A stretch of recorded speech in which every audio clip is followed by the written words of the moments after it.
Petit frère du silure Jamel, qui a probablement été attaqué par Jamel d'ailleurs, vu les marques. Qu'est-ce que tu penses que t'as attrapé? C'est un silure. Un silure? Ah oui, c'est un silure. Mon frère. T'as besoin d'un coup de main? Par contre, je prendrais bien un autographe après. Ouais, bah si tu le sors. Si tu le sors, ouais. Regarde ça, regarde ça, regarde ça, regarde ça. J'ai même eu un selfie. Bah, il est très sympa, Jamel. En général, on leur donne des noms. Vous le suivez. Donc celui-là, si c'est un qui n'a pas encore de nom, il y aura ton nom. Yeah. J'ai confirmé. Et maintenant, c'est son nom, Jamel. Ça y est, il l'a, il l'a. Yes. Eh ben tiens-le, mets-lui la tête dans l'eau, j'arrive. Hein. Quoi? Est-ce que je peux confier la canne? Quoi? Je peux confier la canne à quelqu'un? Alors depuis cette histoire de silure de Jamel et son partage, j'ai gagné beaucoup d'abonnés sur les réseaux sociaux. Donc c'est super parce que j'ai à cœur de sensibiliser sur ces milieux aquatiques. Les enfants me l'ont envoyé, j'ai dit mais c'est chez moi, c'est parce que j'ai reconnu la tour d'argent. Et Jamel, je le vois souvent. Mais il paraît qu'il habite ici en fait. Ouais, parce que je le vois souvent à Saint-Paul, j'ai déjà vu. Bon bah cool, je peux vous prendre en photo? Bah bien sûr. Et votre nom, votre nom? Moi mon prénom c'est Bill et le nom de famille c'est François. Bill. Voilà. C'est un prénom de star. Je m'appelle Bill François, je suis biophysicien et auteur de livres sur la nature, ce monde aquatique qui vit en parallèle de nous, mais sans qu'on le rencontre. J'ai à cœur de le faire connaître. C'est des histoires que je raconte dans mon dernier livre, La truite et le perroquet. Le silure, là, il est plus grand que moi. Il est plus grand que toi? Ouais. Et tu me charries ou quoi? Non, ça, il fait plus de 2 mètres. Il fait plus de 2 mètres? Waouh! Ça faisait plusieurs jours que j'avais repéré ce gros poisson qui tournait dans plusieurs secteurs de la Seine. Je voulais voir si c'était un poisson qu'on connaissait ou un poisson qu'on n'avait jamais vu. Parce que je soupçonnais que c'était un poisson que j'avais encore jamais repéré dans le secteur. Je regarde s'il n'y a pas un petit silure.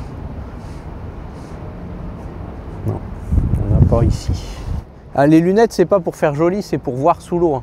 Ah ouais? C'est des lunettes polarisantes qui suppriment les reflets.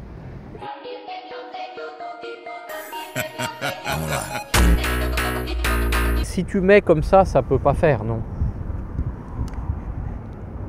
Non, ça marche ça ou pas? Non, ça marche pas. Elles sont trop petites. Là, c'est là que les silures attendent les pigeons, les canards qui viennent boire. Tu vois où il se met pour boire? C'est pas parce que c'est l'endroit le plus pratique. Hein. C'est parce que c'est l'endroit où c'est le moins profond pour que le silure ne vienne pas les manger. Les ramiers, ils sont un peu plus cortiqués que les bisères. C'est des pigeons un peu sauvages, ça. Ils sont plus intelligents. Une fois, j'ai croisé un très grand photographe aussi qui m'a pris une photo magnifique d'un silure. Et pareil, un peu comme avec Jamel, je ne savais pas qui c'était. David Turnley, c'est lui qui a pris les photos du 11 septembre quand ça s'est effondré et qui est allé sauver les gens dans les décombres. Voilà, regarde, il est là-bas. Hop là. Ah non, il est joli. Putain, c'est parce que l'eau est encore froide, ils sont très énergiques. Allez, voilà.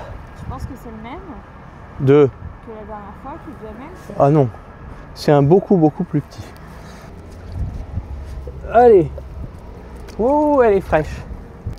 Voilà, alors tu peux rembobiner le fil jusqu'en haut et venir me rejoindre, prendre les images du poisson. Ah, c'est pas le même gabarit que Jamel.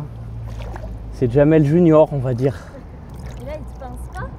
Non, ça n'a pas de dents. Alors tu vois, à l'intérieur, vraiment, on peut voir tout au fond, il y a 2 boules. C'est ce qu'on appelle les dents pharyngiennes. C'est dans le pharynx, c'est des meules qui lui servent à broyer ses proies. Il est lourd? Non, pas très, il fait 10 kg. Les taches que ça a comme ça sur leur corps, ça permet de les identifier. C'est un peu comme nos empreintes digitales. Tu vois les marques qu'il a là, les cicatrices? Ouais.